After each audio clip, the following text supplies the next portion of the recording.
Alors,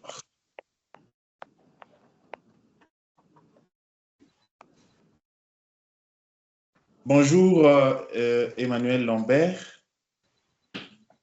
Vous êtes écrivain. Bon, je dis écrivain que vous êtes romancier, vous êtes nouvelliste, vous êtes aussi... Dans le cadre de la dramaturgie, vous avez écrit autour de parmi lesquels Requiem pour un smartphone. Logique nous occupe. Ah, la connexion est mauvaise. J'entends pas tout. Est-ce que je vais couper la caméra, voir si ça va mieux ou pas? Ouais, bon. Ça va comme ça? Ouais. Voilà. Je disais que vous avez écrit plus de 7, vous avez écrit plus de 7 pièces avec parmi lesquelles c'est triptyque, donc Requiem pour un smartphone. Alors, comment on fait pour passer, parce que vous êtes, à la base, vous êtes philosophe, vous avez un diplôme d'études approfondies en philosophie, mais comment on fait pour passer de la philosophie à la création théâtrale et puis à l'écriture? Parce qu'il faut que je rappelle que déjà à 24 ans, vous avez créé la troupe Bulle des Zinc. Comment on fait pour passer de l'écriture ou de la philosophie à l'écriture, au théâtre? Alors, le parcours n'a pas été direct dans le sens où j'ai fait de la philosophie. En parallèle, je faisais du judo aussi, donc j'avais une activité physique importante. Et quand j'ai démarré le spectacle, je faisais des échasses. Et en fait, c'est ça qui m'a amené à rencontrer, enfin à voyager en Afrique de l'Ouest, et particulièrement au Togo. Et donc, j'ai travaillé avec... on a monté un festival, on a fait un spectacle où il venait en France. Voilà, ce qui m'a amené à une collaboration très forte avec le Togo et l'Afrique de l'Ouest, avec plusieurs structures. Et suite à un accident d'échasse, en fait, j'ai eu envie de réorienter mon travail au niveau du spectacle. Et c'est là que j'ai commencé à écrire. Mais c'est arrivé relativement tard, finalement. Et donc, j'ai souhaité écrire sur un thème qui me tenait à cœur, qui était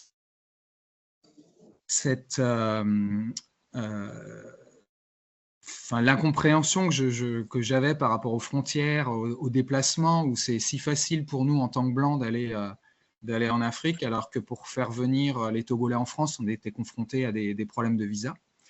Et donc, j'ai écrit sur ce thème de l'exil et des frontières. Et c'est là un peu que la philosophie m'a rattrapé, dans le sens où j'ai envie d'écrire des pièces de théâtre, parce que je trouve ça chouette de les mêler toujours à des sujets de société, à des réflexions de fond. Et je pense que c'est ce bagage philosophique qui m'a rattrapé dans l'écriture. Ah, ok. Oui, je veux rappeler justement que c'est en 2010, je ne sais pas s'il y a des informations à corriger, c'est en 2010 que vous faites la rencontre avec l'Afrique de l'Ouest, notamment dans un contrat avec une troupe togolaise. Mais alors, oui. Ma rencontre avec l'Afrique a été un peu avant, elle a été en 2004.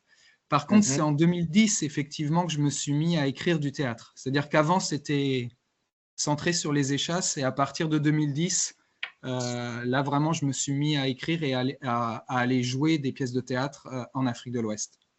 Ok. Mais vous êtes auteur de plusieurs textes, vous êtes aussi, surtout dans le domaine du théâtre, mais vous avez écrit aussi sur l'Afrique, mais en tant qu'originaire de Nantes. Vous êtes écrivain français où vous réclamez une appartenance au monde, écrivain du monde, écrivain de la République des lettres. C'est quoi? Comment on vous identifie?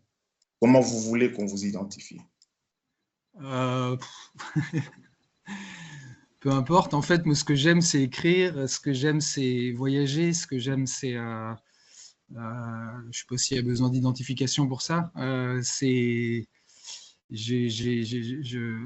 plus important pour moi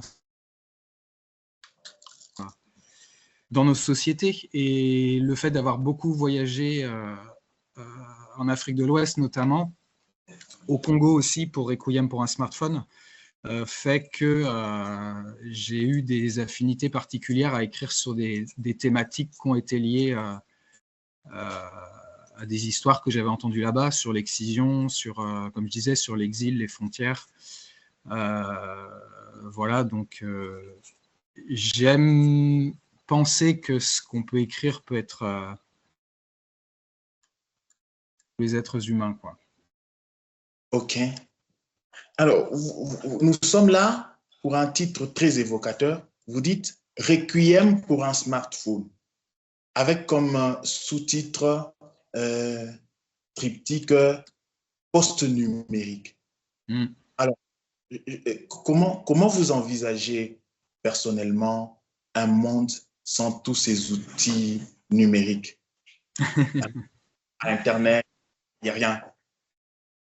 Comment vous envisagez ça?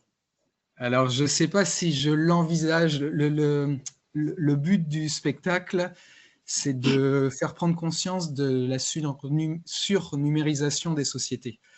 À titre personnel, j'essaye effectivement de m'extraire le plus possible du numérique.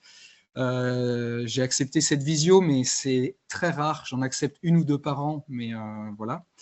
Je communique par mail. Mais l'outil en tant que tel, c'est extrêmement difficile de s'en passer. Okay. Parce que les sociétés fonctionnent là-dessus. Après, j'ai joué beaucoup de fois ce spectacle et je me rends compte que pas mal de gens en France, notamment, certains arrivent à s'en passer complètement. Là, moi, ça me paraît assez fou, mais je le vois. Et le but, c'est de bien comprendre les mécanismes aussi qui sous-tendent le numérique, qui va donc l'extractivisme jusqu'aussi à la consommation de données, c'est-à-dire qu'entre faire transiter des informations du texte avec un mail ou poster une vidéo sur un réseau social qui va être conservé indéfiniment, le coût écologique qu'il y a derrière, il est pas le même. Et donc, le spectacle est là pour inviter à réfléchir à tout ça, en fait. Alors, vous mettez en scène entre les personnages, parmi les personnages justement, le personnage principal, Amina, obligé de se prostituer pour scolariser sa fille, et vous partez de là pour aborder les questions des mines en Afrique. Pourquoi le choix de ces thèmes et pourquoi le choix de ces lieux, de tous ces lieux, Kamituga et l'Afrique de l'Ouest, toute cette trajectoire-là? Quoi?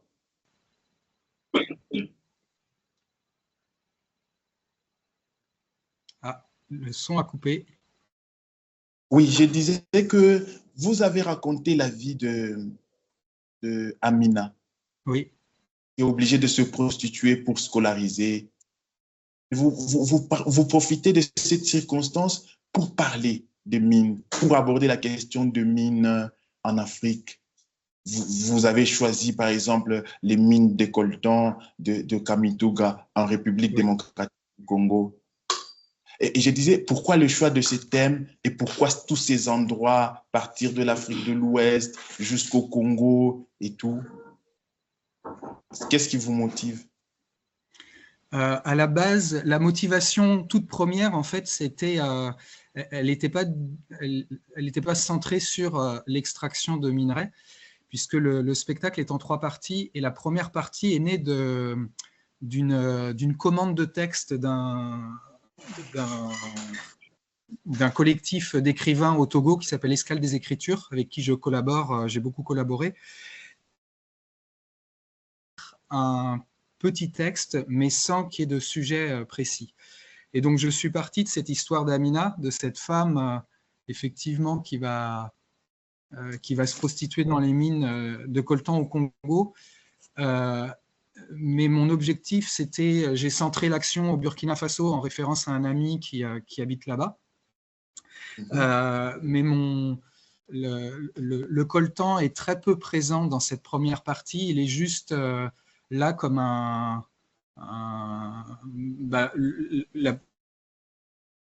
arrivé à cette femme.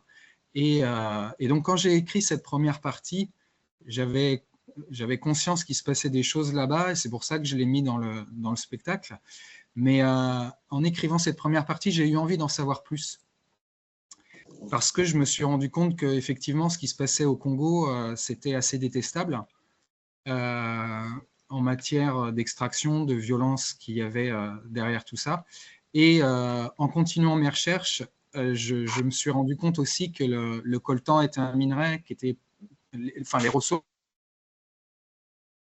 là du monde. Et donc, j'ai envie de continuer à écrire pour dénoncer. D'où cette deuxième, et puis, enfin, deuxième partie principalement, parce que c'est la partie la plus documentaire. Et celle-là, donc, de quelque chose qui m'avait traversé l'esprit pour dénoncer ce qui n'allait pas dans les mines. J'en ai fait un vrai sujet de recherche pour l'approfondir dans cette deuxième partie de Requiem pour un smartphone. Okay. Et quant au choix d'Amina, ça a été aussi un hommage à rendre à des... Alors, Amina parlait la situation de cette femme qui se prostituait pour pouvoir juste emmener sa fille à l'école. Je l'avais entendu ailleurs, et en fait, c'était une manière de rendre hommage à ces vies qui ne devraient pas exister, quoi. Ok. Alors, on va nous lire un extrait. Oui. Et je pose ma question après cet extrait. D'accord. Ces gens-là ont construit ma haine. Ils dirigent des mines de coltan, des sociétés qui font leur richesse et ils nous méprisent. Ici, dans les mines, les hommes travaillent comme des misérables.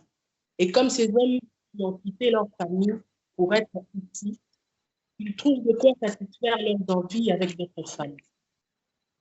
Je suis venue chercher ma vie là, pour que plus tard, ma fille puisse aller au lycée. Comme j'avais le visage confiant de celle qui vient d'arriver et qu'on me dit d'être belle, je me suis fait vite repérer. J'ai appris qu'il faisait ça chaque début de mois, le tour de nos baraquements pour choisir quelques femmes. Et quand M.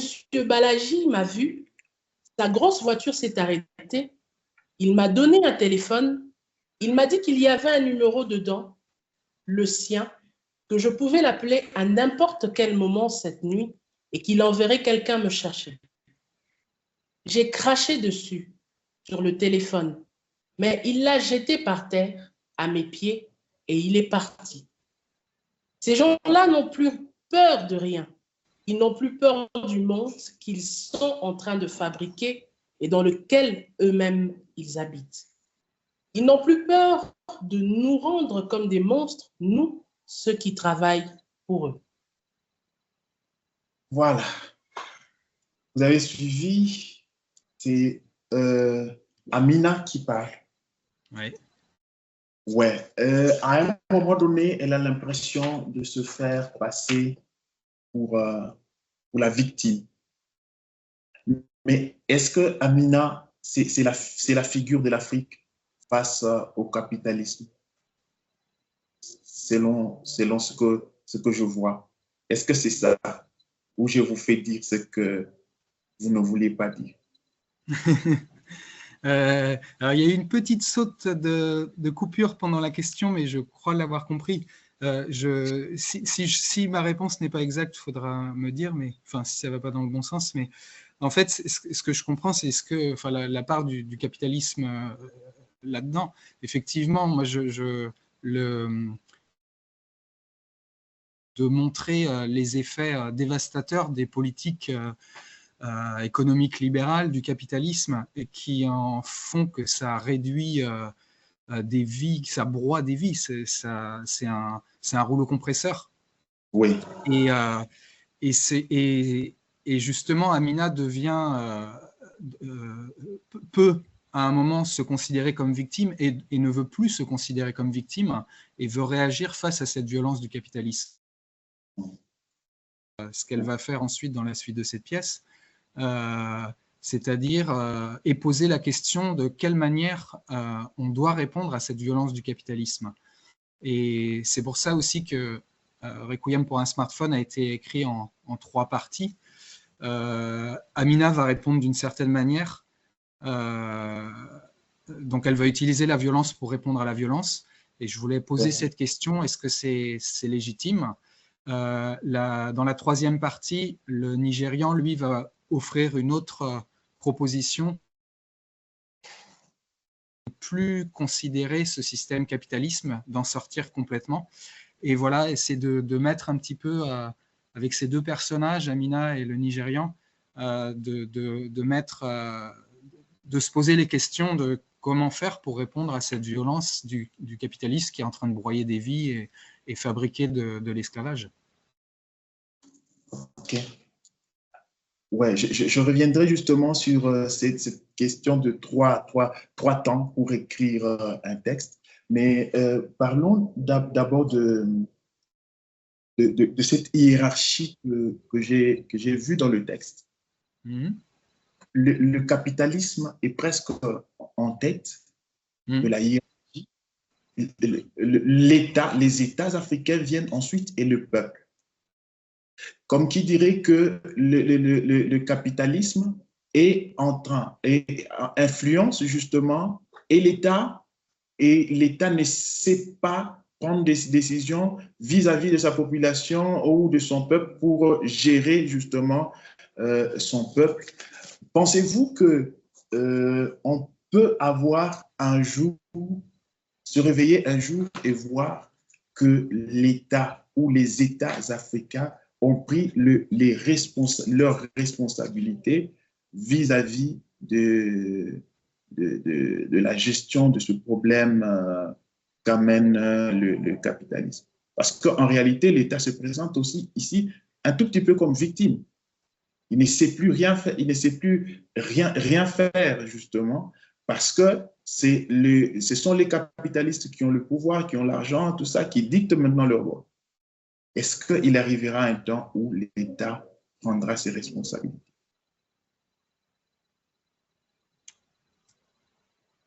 Alors, ça a coupé ou c'est... Vous m'entendez? Oui, je vous entends. Ah ouais. Effectivement, il y a sur cette question de est-ce que l'État est victime ou pas, peut-être que le texte peut laisser penser ça à un certain moment, mais que ce soit en Afrique ou en Europe, ou enfin un peu partout dans le monde d'ailleurs, c'est que l'État favorise aussi, enfin a laissé la place à ce capitalisme. Ce sont des choix de société. Et je pense qu'il n'est pas que victime, il est aussi coupable de laisser la part trop belle à des multinationales qui ont pris le pouvoir. Et c'est ce qui fait dire à Amina à un moment,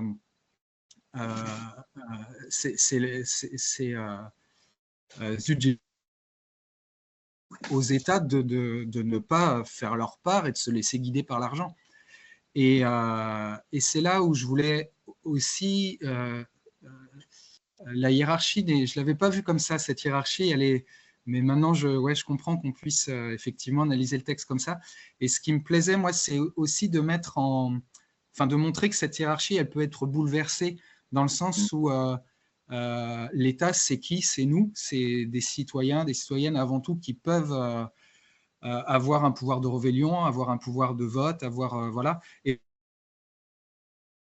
responsabilité. En fait, on a tout le monde a sa part de responsabilité là-dedans, et que si à un moment le peuple veut que ça change, eh bien l'État change, et l'État peut conduire, peut mener une autre politique de manière à ce que le libéralisme ne soit pas aussi exacerbé, quoi. Voire à des nationalisations, comme ça a été fait dans certains pays pour le pétrole ou autre, quoi. Alors, tout le monde doit prendre sa responsabilité, je retiens ça. Et c'est comme ça que vous avez créé la figure d'Amina comme une figure qui prend ses responsabilités. Amina est en mesure de cracher sur le téléphone de Baladji. C'est des signes de responsabilité. Et Amina va jusqu'au bout et elle va fusiller, tuer Baladji. Mais Amina se suicide. Qu'est-ce que ça signifie pour vous? En fait,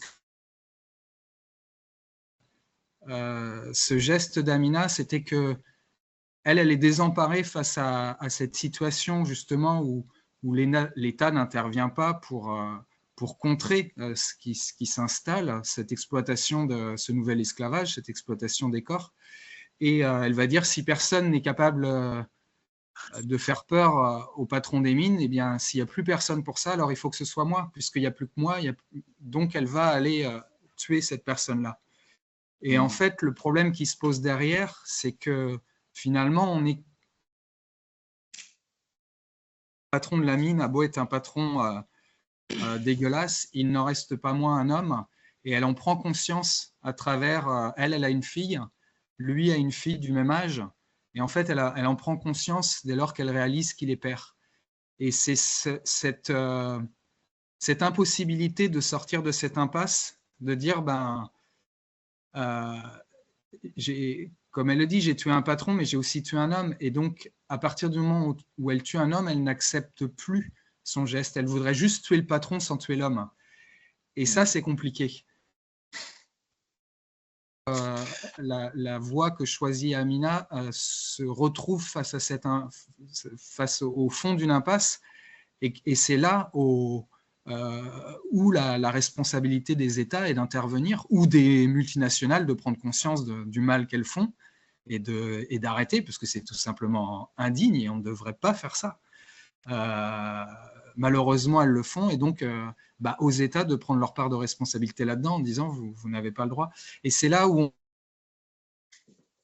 individuelle n'est pas suffisante, c'est-à-dire que le geste d'Amina ne va pas suffire pour changer le monde. Il faut que ce soit un peuple entier qui le change. Ok.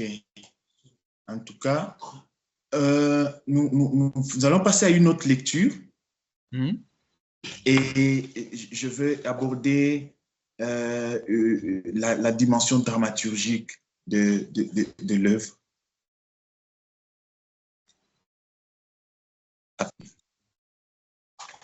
Ce triptyque a été écrit en 3 temps. Ce triptyque a été écrit en 3 temps. La solitude du 3e jour a été écrit en 2017 en partenariat avec le collectif d'écrivains Escale des Écritures et les éditions Aoudi de Lomé au Togo. Cette réalité sur le coltan qui pose des questions d'un tel merdier que tu aimerais les voir ailleurs que dans ta tête a été écrit en mars 2020 lors d'une résidence d'auteur à l'Institut français de Kinshasa, Congo. Effacer les morsures devrait être écrit au Togo. Le Covid ayant empêché ce voyage, ce texte a été initié par des prises de notes lors d'une tournée en stop de 3 mois et demi et 7000 km à travers la France, puis écrit en janvier 2022 à Animat Sol Chartreux et au théâtre de Bechler. Merci à Maman Connie. Emmanuel, vous arrivez à écrire un texte en 3 temps. Mais le texte, il apparaît comme écrit d'un seul. Comment vous avez trouvé les liens entre les liens narratifs entre les trois parties? Oui, oui, le lien narratif. Eh bien, la deuxième partie, comme je l'évoquais tout à l'heure, en fait, a vraiment été suite à ce constat que j'ai fait, où je me suis rendu compte de la situation explosive qu'il y avait par rapport au coltan au Congo. J'ai eu envie de dénoncer ça et j'ai eu envie d'écrire cette deuxième partie pour ça. Ce que le patron de la mine pouvait dire. Et c'est là où on se rend compte que lui aussi, finalement, il est broyé par ce même système, même si Amina l'a vu d'une certaine manière, et on se rend compte que sa vie est plus complexe. Et donc ça m'intéressait de mettre les deux en perspective, ces deux points de vue-là, sur la situation qui était posée au départ, sur cette mort du patron. Et ensuite, donc là, le lien, disons que je n'ai fait que pousser des autres points de vue là-dessus.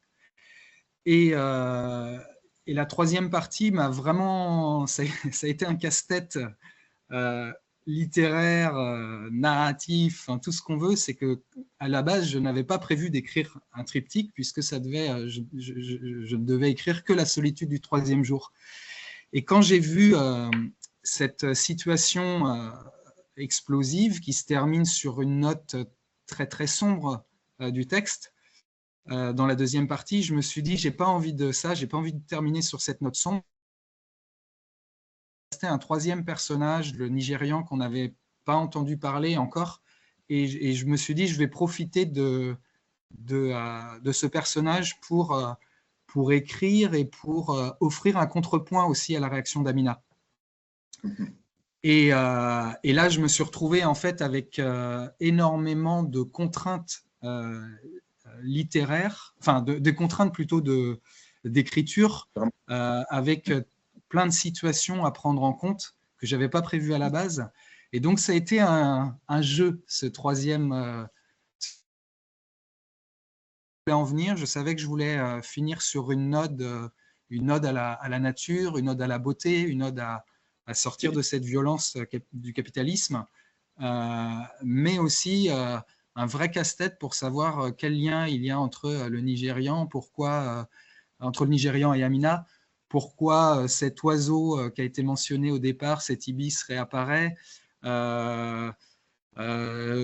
Qui a filmé, parce que dans la première partie, on ne sait pas vraiment qui a filmé la vidéo d'Amina. Ouais. Donc, il a fallu poser toutes ces contraintes sur la table et essayer d'y répondre. Et j'avoue que ça a été un jeu autant qu'un sujet de réflexion. Voilà. Ouais. On va justement parler de ces jeux-là. Dans la solitude, lorsque le personnage principal commence, Kofi Honoré Akakpo de Monterrey,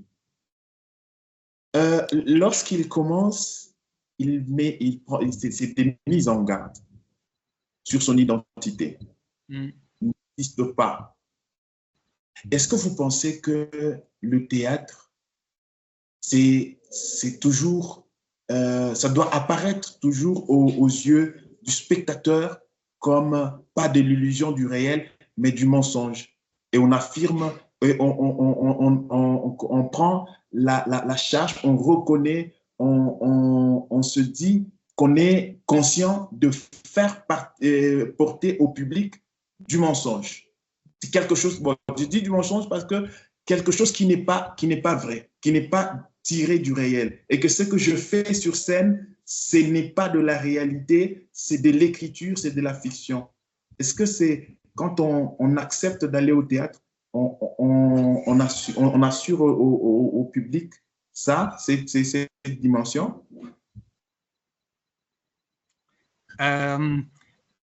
Ça peut être vu comme ça dans le sens où effectivement, moi j'aime bien ce jeu de l'illusion au théâtre et de pouvoir... c'est-à-dire il suffit de dire des mots pour faire exister les choses, et ça je trouve ça absolument passionnant. Non, je disais, est-ce que c'est en mettant sur scène un personnage qui commence déjà par mettre mettre en garde le public, lui dire que je n'existe pas.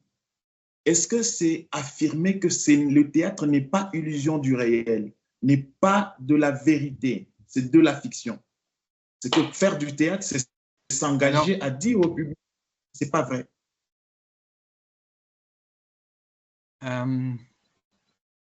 Oui et non par rapport à cette question-là, c'est-à-dire que en fait, j'ai écrit ça aussi dans cette pièce-là particulièrement par rapport au fait que je savais que j'allais jouer ce spectacle, je savais que j'étais blanc et je savais que je mettais à se déroule au Burkina Faso au début. Potentiellement, on peut se dire que c'est un noir qui est en train de parler et non pas un blanc. Et sur ce personnage-là, parce que je savais que j'allais le jouer, j'avais aussi envie de dire arrêtons de regarder les couleurs de peau. Le problème auquel on va s'attacher maintenant, c'est un problème qui est universel, où on a tous notre part de responsabilité dans ce qui peut arriver à des gens. Donc, sur d'autres, ce n'est pas forcément le cas. Mais sur celui-là, je voulais vraiment donner cette illusion du personnage qu'il pourrait ne pas exister comme il pourrait être n'importe qui. Voilà. Okay. Et c'est ça qui justifie justement le nom même. C'est comment encore? Kofi Honoré Akakpo de Monterrey. On sent dans le nom la rencontre. Justement, la rencontre entre l'Afrique et l'Europe, la rencontre entre le blanc et le noir, ça se sent à travers la composition ou la construction de ce nom. Mais c'est quel type de rencontre aujourd'hui, en plein 21e siècle? Quel type de rencontre caractérise aujourd'hui l'Europe et l'Afrique? Est-ce que c'est toujours avec les substrats de la colonisation et de la traite et tout, ou bien on a fait amende honorable et puis c'est... Ah, ça coupe par moment. Je disais, le métissage qui se voit dans le nom, ouais. il implique la rencontre. Oui. C'est la rencontre entre l'Europe et l'Afrique, c'est la rencontre. Mais je disais, mais c'est quel type de rencontre? Est-ce que c'est une rencontre avec les résidus de la colonisation et de la traite, ou c'est une rencontre aujourd'hui après qu'on ait fait amende honorable et puis on passe à autre chose? C'est quel type de rencontre? Non, c'est qu'on ne passe pas à autre chose. Et particulièrement sur cette pièce-là, c'était de montrer que j'en reviens à cette part de responsabilité, mais c'est que cet esclavage moderne continue. Et pour satisfaire des appétits occidentaux, et le problème est plus large que ça, parce que c'est maintenant tout le monde, c'est ce que dit Balaji, le patron de la mine dans la deuxième partie, c'est que tout le monde consomme du numérique, tout le monde consomme du smartphone, et en ayant des œillères pour ne pas voir l'esclavage que ça provoque aujourd'hui. Et c'est en ça où je voulais dire que la rencontre, elle doit continuer à se faire, c'est important, enfin c'est primordial. On est là pour se rencontrer les uns les autres, se comprendre les uns les autres, mais on est aussi là pour regarder ce qui se passe. On a trop tendance à fermer les yeux pour profiter d'un mode de vie en Occident. Enfin, je vais parler de là où j'habite, mais je trouve qu'en Occident, c'est catastrophique qu'on reproduise, j'ai l'impression, comme ce qui s'est passé avant. C'est-à-dire qu'on allait... alors, on ne va plus déplacer des gens pour les faire travailler, comme ce qui s'est passé avec la traite des Noirs, mais c'est que les gens, de toute façon, vont se déplacer eux-mêmes pour trouver du travail. C'est ça. D'esclavage parce que notre société occidentale a besoin de ça pour pouvoir continuer à consommer du numérique. Et ça justifie justement la posture d'Amina. Elle s'amène dans les mines. On ne l'amène. Mais est-ce qu'elle s'amène ou les conditionnements qu'on trouve tout autour de lui par l'État et par les capitalistes sont des éléments qui l'amènent? On ne continue pas à amener des gens comme dans la traite, mais d'une autre façon, à travers la construction autour de ces personnes, de certaines conditions qui les poussent à. Ah ben c'est complètement ça. Effectivement, Amina y va d'elle-même, mais elle y va parce que la société fonctionne là-dessus. Donc, toute l'oppression de ce système-là fait que on va, malgré nous, parfois se mettre dans ces rouages qui vont nous broyer. Et d'où la révolte d'Amina face à ça. Et d'où aussi la troisième partie d'offrir c'est ça. Si la solution d'Amina n'est pas une solution pour répondre à la violence, est-ce qu'il y a une solution possible? Et donc, il y a une esquisse qui est donnée avec le troisième personnage, c'est-à-dire, à un moment, il faut une vraie rupture avec le capitalisme, il faut dire non. Enfin, Amina a dit non à sa manière, mais trouver tous les moyens de dire non pour faire que ce système arrête de broyer des vies. Ouais. Alors, pourquoi le choix de la narration pour une représentation? Pourquoi vous avez recouru? Et vous le faites bien, il faut le justifier. Vous le faites très bien. Mais pourquoi vous avez seulement choisi la narration au lieu du dialogue théâtral? Ah oui. Alors là, je vais dire, c'est un plaisir personnel, c'est que j'adore les monologues. Donc, effectivement, j'aurais pu choisir d'emblée comme ça, il n'y a pas eu quelque chose de réflexif derrière. Le monologue, j'écris des dialogues, j'écris pour plusieurs personnages sans problème, mais d'instinct, je vais aller vers le monologue. Et ce que j'aime bien a posteriori, que je n'avais pas du tout anticipé avant, mais c'est que ce choix du monologue fait que je trouve qu'on ressent encore plus la solitude de chaque personnage. C'est-à-dire qu'ils ont beau tisser des liens entre eux, le système va les rendre seuls. Et la force du monologue dans cette pièce-là, encore une fois, pour moi, elle fait apparaître cette solitude de manière ultra forte. Et elle... Alors, vous faites parler Amina, Amina est portée sur scène notamment par la narration qu'on en fait et qu'on fait de Amina. Amina est portée sur scène par son cadavre, par son corps. Amina est aussi portée sur scène par la vidéo qu'on a enregistrée, la vidéo du meurtre. Alors, c'est un souci de l'économie au théâtre, parce qu'on doit se déplacer, il faut diminuer le nombre de personnages, ou c'est une question, c'est un besoin esthétique?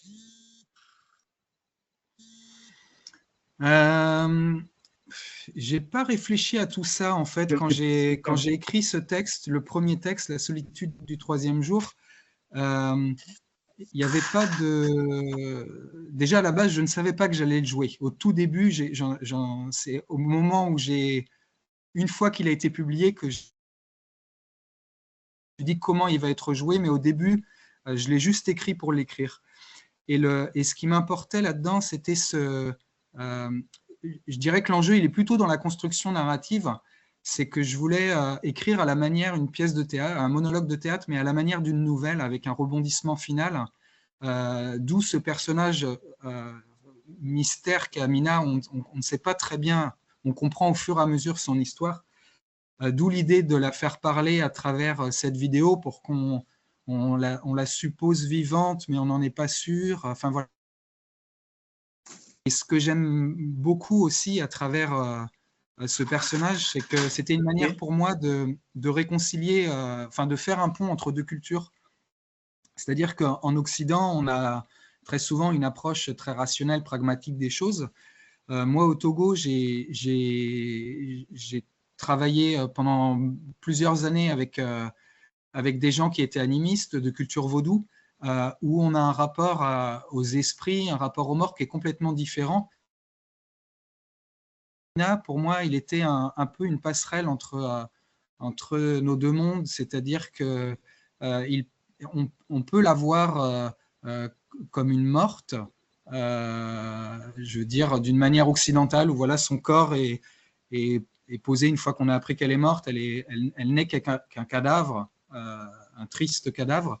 Comme on peut avoir une lecture plus sous l'angle animiste, et elle continue encore d'exister, Amina. Et moi, ça m'intéressait vraiment. C'est-à-dire de montrer que le monde peut être plus complexe et que ce personnage-là est très complexe, on ne sait plus où il existe. Et ça m'intéressait vraiment. Voilà.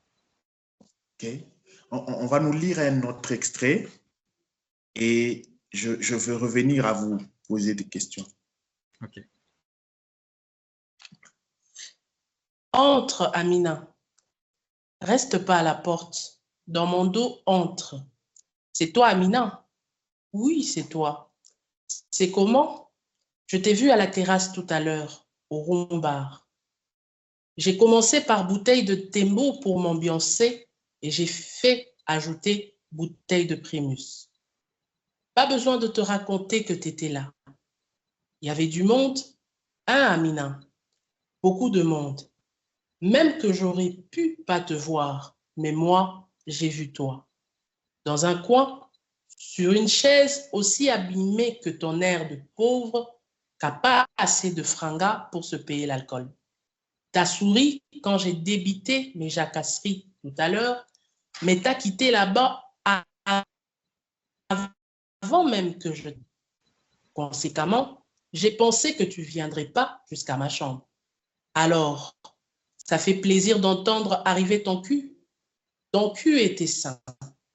Même de dos, je sais que tu as les plus beaux seins du monde, Amina. Je sais, et pourtant, j'ai couché avec pas mal de filles, et pas que des putes dans ton genre. Entre, Amina. C'est très beau. Et ici, on sent l'ancrage vraiment dans l'Afrique. Le texte est vraiment ancré dans l'Afrique à travers la langue, à travers certains termes. J'ai entendu l'Afrique de l'Ouest avec, par exemple, Beyoncé.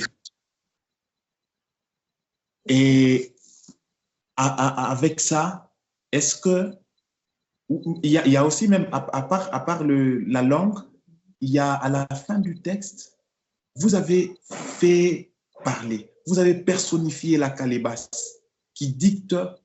Vous m'écoutez, Emmanuel? Oui, oui, oui. La calebasse qui est en train de dicter au narrateur ce qu'il doit dire. C'est une forme de personnification, d'appel à la vie des objets. Mais tout ça qui vous ancre qui ancre le texte dans l'Afrique, justement, est-ce qu'on peut classer ce texte dans les textes contemporains africains? Ah, ça me ferait grand plaisir. Mais effectivement, j'ai voyagé beaucoup en Afrique de l'Ouest, donc il y a des manières de parler et j'adore pouvoir. Enfin, j'avais envie aussi de sentir cette présence, non pas celle d'un occidental, mais celle de quelqu'un qui vit là-bas. Et la difficulté pour moi a été que comme l'histoire, enfin cette partie-là se déroule au Congo, moi je n'avais jamais été au Congo, donc quand j'ai été l'écrire, c'était la première fois. Donc il a fallu très vite que je prenne des expressions ou des mots qui appartiennent au Congo. Et j'ai mêlé ça des expressions ouest-africaines, enfin ivoiriennes, principalement,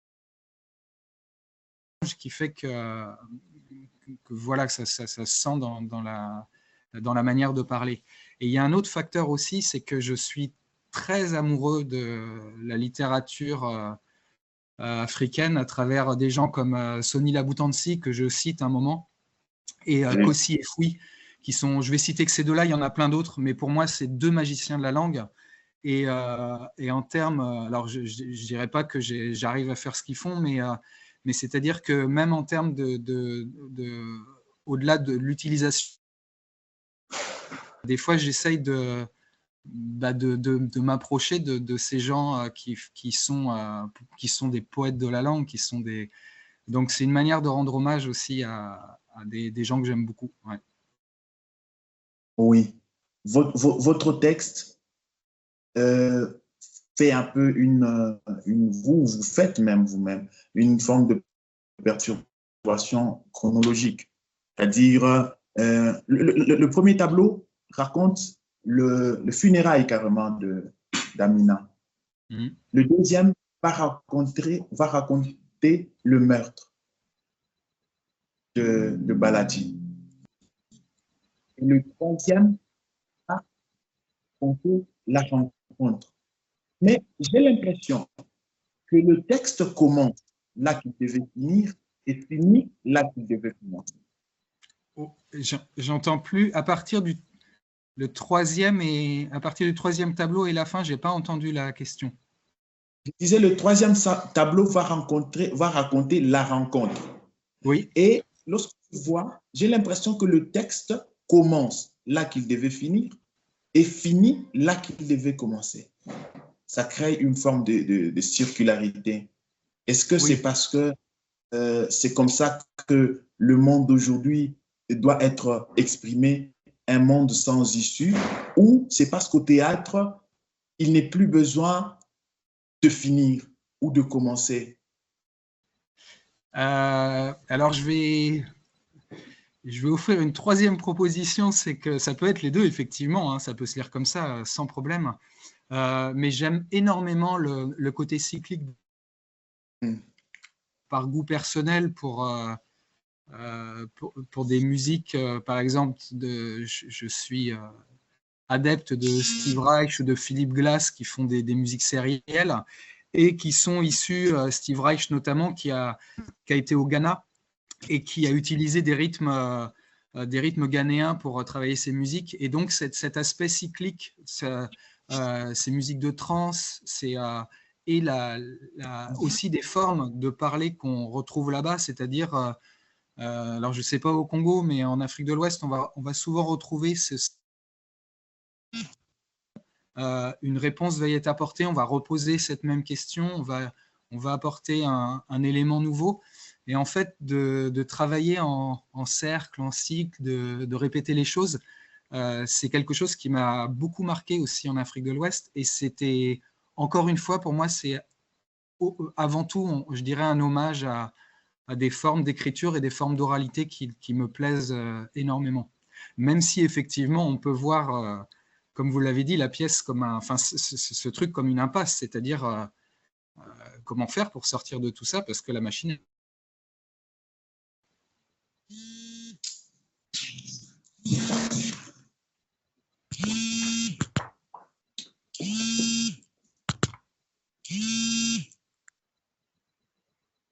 OK.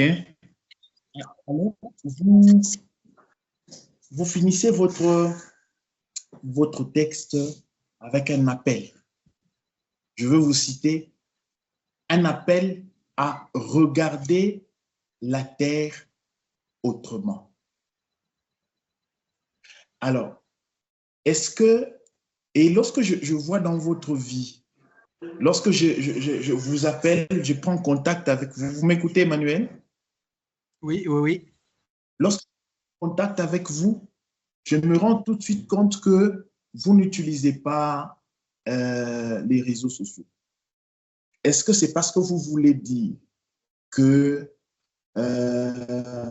l'engagement pour un écrivain, pour un dramaturge, pour un artiste, l'engagement est non seulement écrit, mais aussi vécu?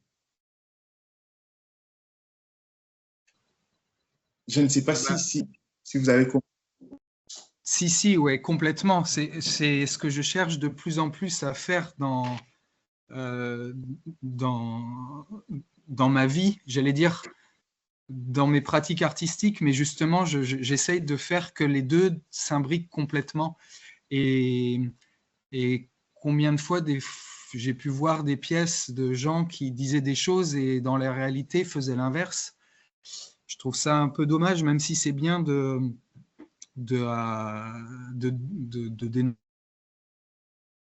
c'est encore plus fort de pouvoir réussir à les vivre. Et j'ai toujours vécu, de plus en plus, je cherche à vivre le théâtre et ce que j'écris comme un chemin personnel pour aller vers ailleurs.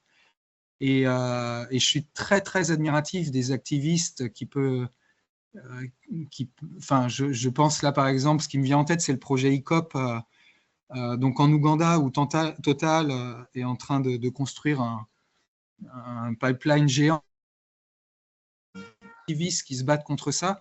Moi, je me dis, je ne fais que du théâtre et j'ai une grande admiration pour ces gens-là.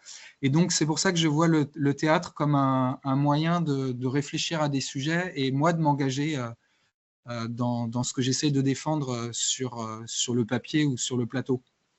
Et donc, d'où, quand j'ai jamais eu de smartphone parce que j'en avais pas envie dès le début, dès que l'objet est apparu, mais en voyant tout le désastre écologique, humain, je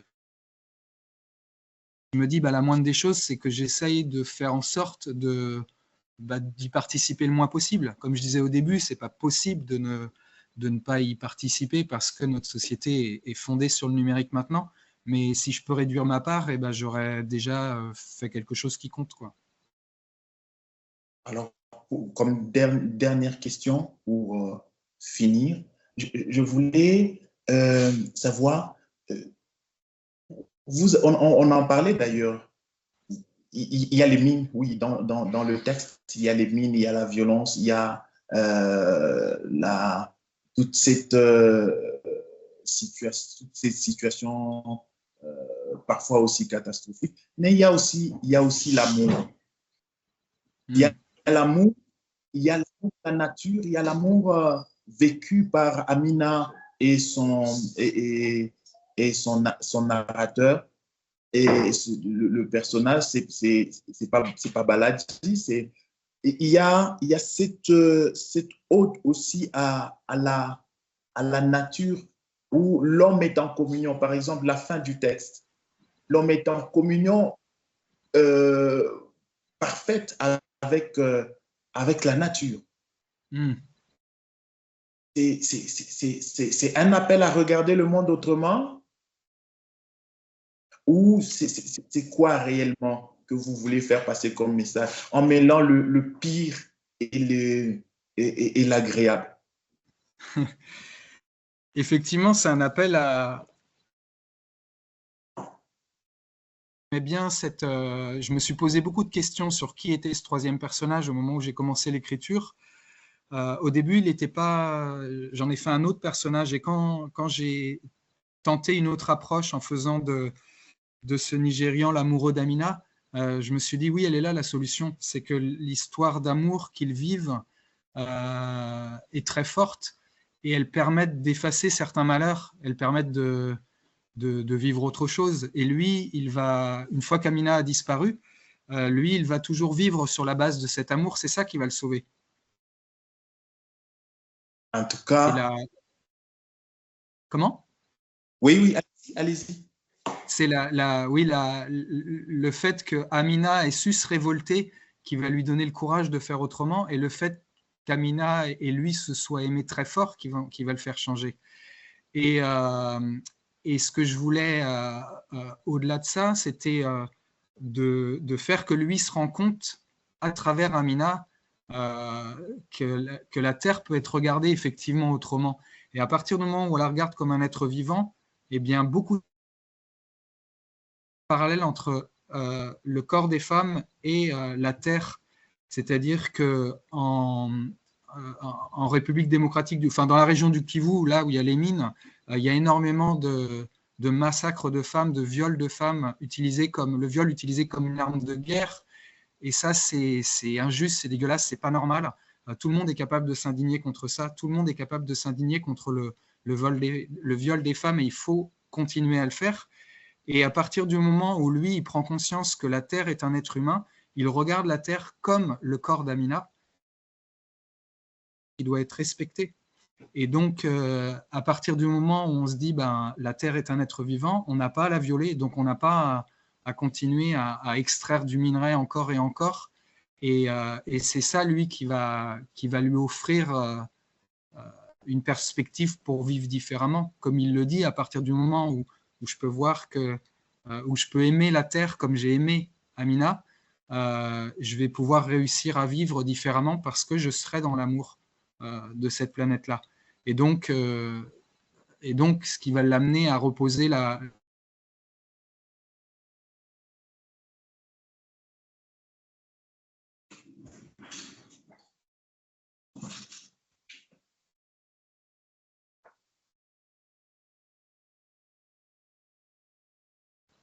Ah, je crois que ça a été coupé à la fin. Oui, Oui. on est là.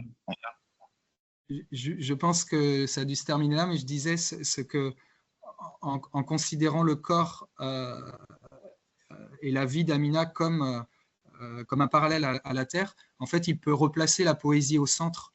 Et le centre de sa vie va devenir un acte poétique, va devenir de voir la poésie, la beauté du monde. Il avait placé l'argent et l'extraction au centre de sa vie. Et là, il va faire vraiment un autre chemin et c'est ça qui va permettre de sortir de l'impasse, en tout cas pour lui. Et au final, qu'est-ce que vous n'avez pas dit tout au long et que vous aimeriez bien dire? Qu'est-ce que je n'ai pas dit et que j'aimerais bien dire? Ah ben si, quelque chose que je peux dire, c'est que donc moi je joue ce spectacle depuis 2 ans là en France, mais au Congo, il va être adapté, ça a été la semaine dernière ou cette semaine, par une compagnie. Alors c'est Joe, le metteur en scène, et donc il va être joué au Congo là. Et ça, c'est vraiment un honneur pour moi de savoir que ce texte-là peut toucher, et l'interview aussi l'est également, de savoir que ce texte-là peut toucher des gens qui habitent sur place. Pour moi, c'est un énorme merci que vous me faites. Et voilà, enfin, je trouve ça chouette. Je vous dis merci, Emmanuel Lambert, d'avoir répondu à notre invitation. Je veux dire merci à l'assistant IMOA pour le côté technique qui a bien assuré ce côté-là. Je dis merci à l'assistante Rachel Miandabou de l'Université de Lubumbashi pour la lecture. Je suis Trésor Tabou, assistant à l'Université de Lubumbashi. Emmanuel, merci. Merci beaucoup à vous.